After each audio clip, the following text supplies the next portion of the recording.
In this program, we will commemorate, appreciate, and examine the challenges and efforts of museums to fulfill their cultural and educational mandates, and showcasing how they creatively dealt with the challenges of the pandemic and exploring new models for the future. While in 2020, there was an estimated number of almost 95,000 museums in the world, 60% more than in 2012, showing an overall long-term growth and strengthening of the museum sector.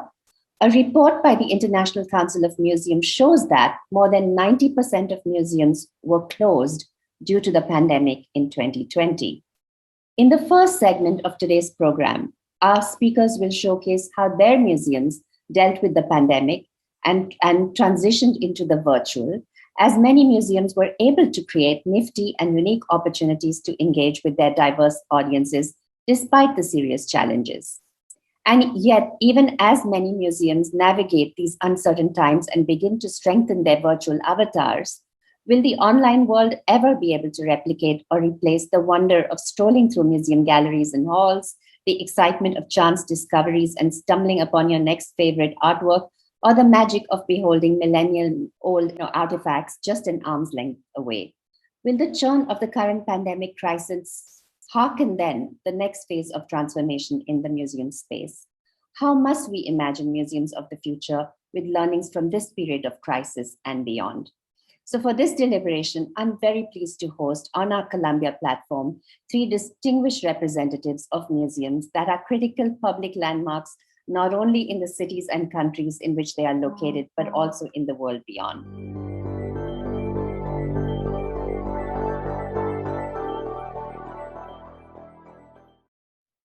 There is no doubt that COVID-19 has caused one of the worst human and economic crises in the history of mankind. It has exposed many loopholes and inconsistencies in our policies and in our planning and thinking processes. The disaster management, each institute has disaster management. But pandemic was not included in our disaster management. Nobody anticipated. It's not only in India, all over the world, they admit it. Museums, libraries, archives, and other cultural institutes are continuing to remain closed, and this is now jeopardizing funding opportunities for artists and cultural professionals, and the conservation of cultural property, that is also very important. The effect of this on a museum that brings over 1 million people every year through its external and internal initiatives has been profound. What were the major challenges before us? And what were the strategies for sustainability? How do we protect our staff from disease and anxiety? How do we maintain collection during the pandemic when staff has no access to the museum? How we scale up our technological infrastructure for dissemination and conduct training for staff capacity building? How do we arrest museum expenditure and save money for the future? Even safety and security were prime concern. Building maintenance and continuing public programming on digital platform were also challenges before the management. So we've tried to move whatever we were doing on site as much as possible into a digital format. Not all of it was, we've been able to do that, primarily also because the museum is locked down and several of our staff got COVID. We have lost the income that would have come in from the ticket sales, though the ticket sales are very marginal in the sense it's only 10 rupees, but still it contributes to our overall budget. So there has been an attrition in funds, and that also affects one's ability to make this transition to the digital, because the digital, as you all know, to do these sort of digital programs, it can be quite financially, demanding. Part of the problem has been many of our staff didn't have laptops, and so we had to provide laptops, making that transition to digital. And I think none of us quite realized that when the first iteration of COVID happened in India, that it would be that the second one would be so devastating. And I think it's really sunk in now that there is going to be a complete change. Earlier, we all felt, okay, this will get vaccinated, this will end, things are getting better, and we'll move back to normalcy. But I think now the realization is dawning that is a bit of a fiction for the moment. To help museums really think about people first and foremost. Without people, we're just warehouses. It's the people that make us living, dynamic places. And, digital technology is only one method to help people accomplish their goals. Before the pandemic, museums were already embracing digital. Perhaps some of you have seen this graph already, the technology adoption lifecycle. On the left are the innovators and early adopters, and then most of the world is sort of lagging behind, whether for pragmatic or skeptical reasons. And the museums that fall on the left side have four things in common: steady growth for the past 15 years or so, an audience-first strategy. They've hired or trained staff with digital skills, and they have invested resources in digital. Meanwhile, the museums that have lagged behind share these five characteristics. They wait for others to take the lead. They focus more on themselves as museums than they do on their audiences. The staff lags behind in digital skills, and not insufficient resources have been devoted to digital. Sometimes that's for very practical reasons and budget constraints. I understand that. However, until this moment in time, that impact of lagging behind seemed rather minimal. And by that, I mean that these museums generally felt they were doing just fine without fancy digital stuff, especially museums that saw a lot of tourist traffic and travel. That historical pattern, however, was shattered by the global pandemic, which hit suddenly and severely last year, causing once dependable travel and tourism to disappear abruptly. And the impact of our pandemic has hit every sector. I understand that, including museums. We were faced with sudden closures, dire predictions about loss of revenue and loss of audience. It was a really anxiety-provoking moment for all museums.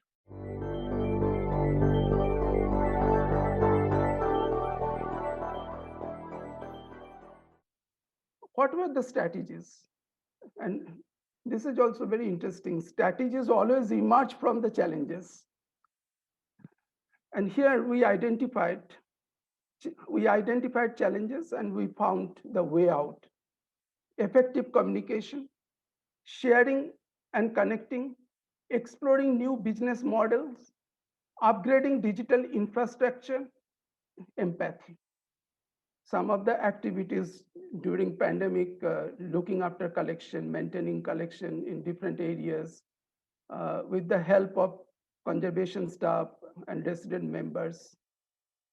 The building is a little over 100 years old, so maintenance of building is a major issue. And we started the building conservation project in October 2019. But we continued. This is one thing, we continued even during pandemic.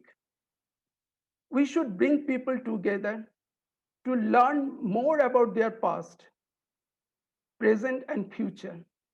Stimulate new ideas and make them confident to think and work as responsible community which can stay standing even in the face of another pandemic.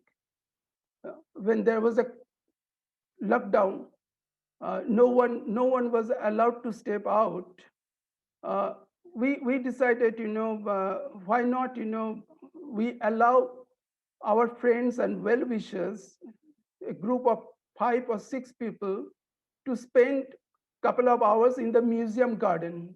And every day we used to allow only 2 families. They used to come with their tiffin, have their lunch, and spend 4 to 5 hours in the museum garden. And every day we used to change.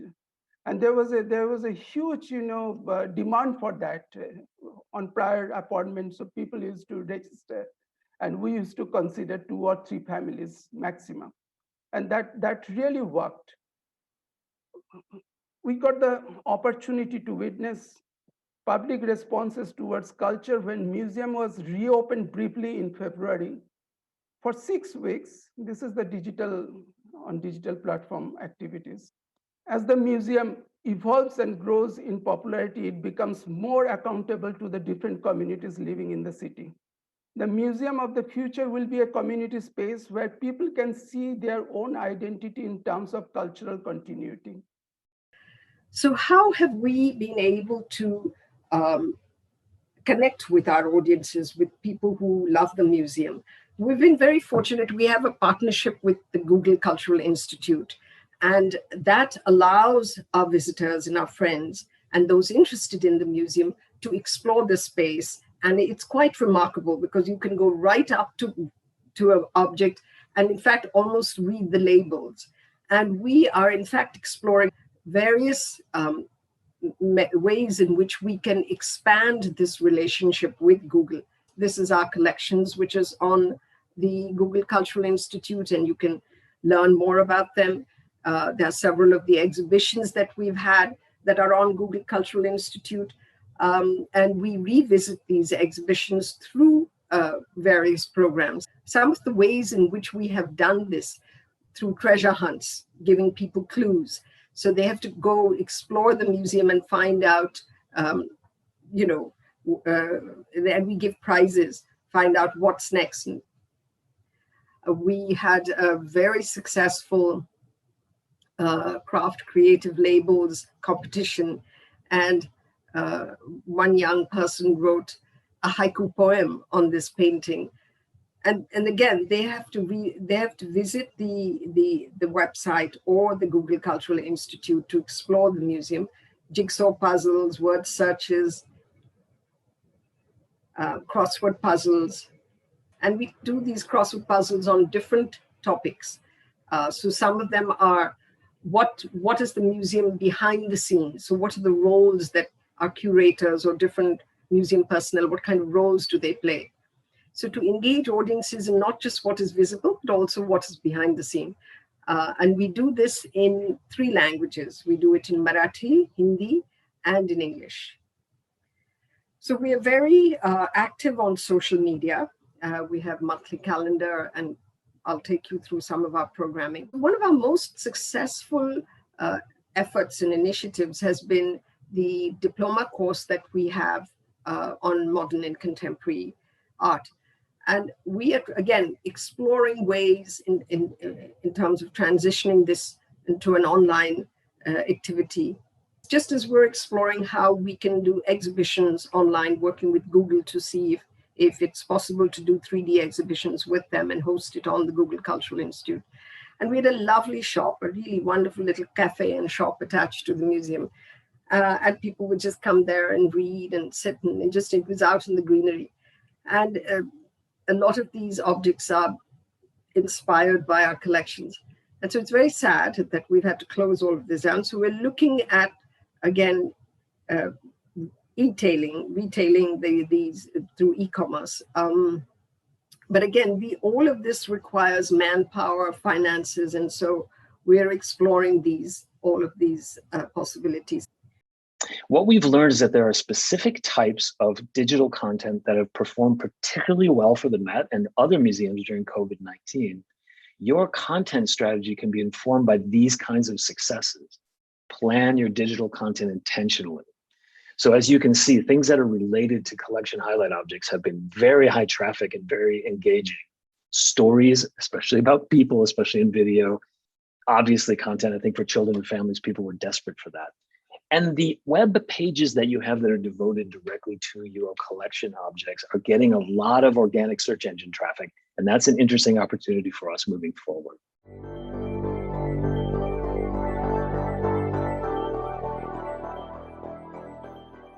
This is something that is a dream.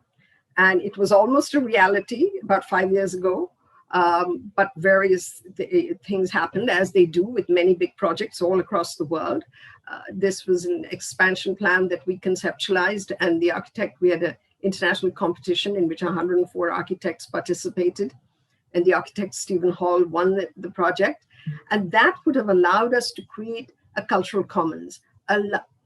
So the idea was that almost every aspect of culture could be included for discussion, for discourse. And I think that's what's so important about museums, that it's a safe space, a civilized space for argument, disagreement, differences that can be aired without becoming confrontational or too controversial. Controversial does happen, but too controversial, uncomfortably controversial.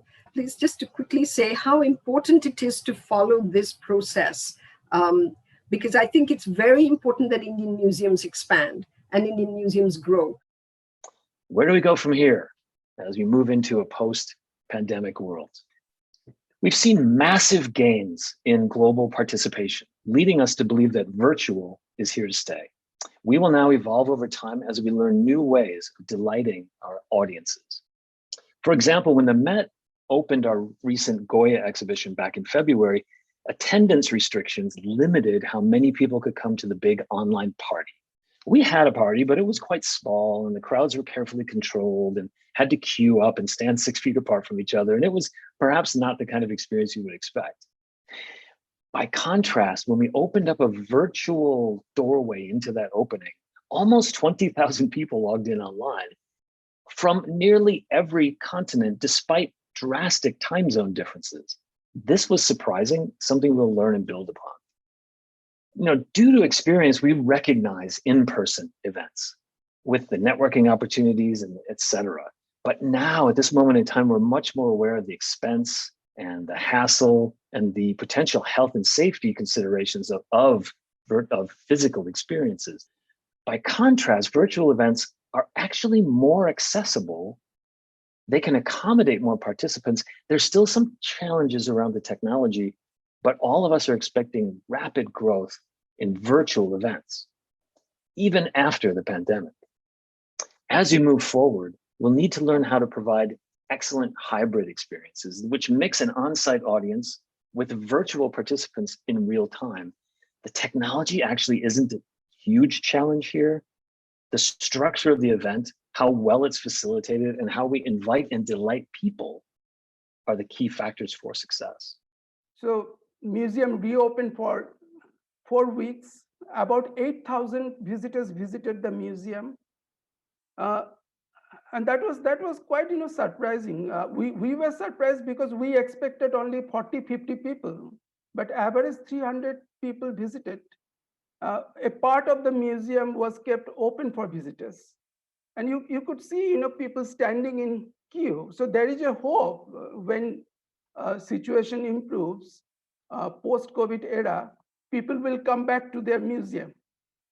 When people responded to our request for aid during pandemics, it showed that they care for their cultural heritage and believe that culture is the only hope in this difficult time. Every crisis is also an opportunity. The technology has helped us come closer to community and reminded us that we are not alone.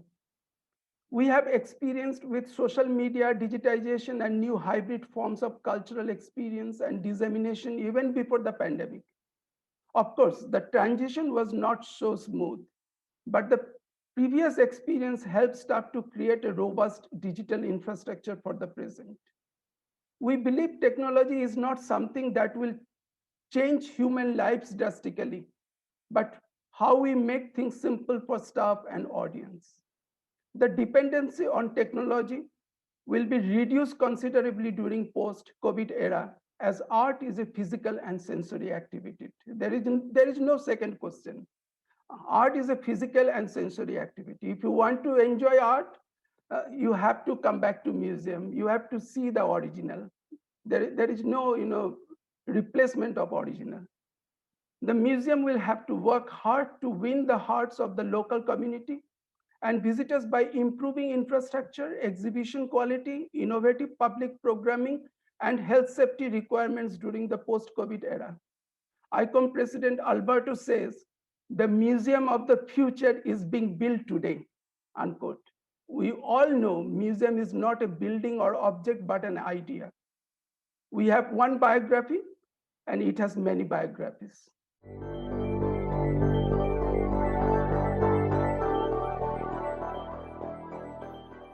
All three of your institutions really are spaces where they're affordable spaces where people can go to, right? And that is also very important.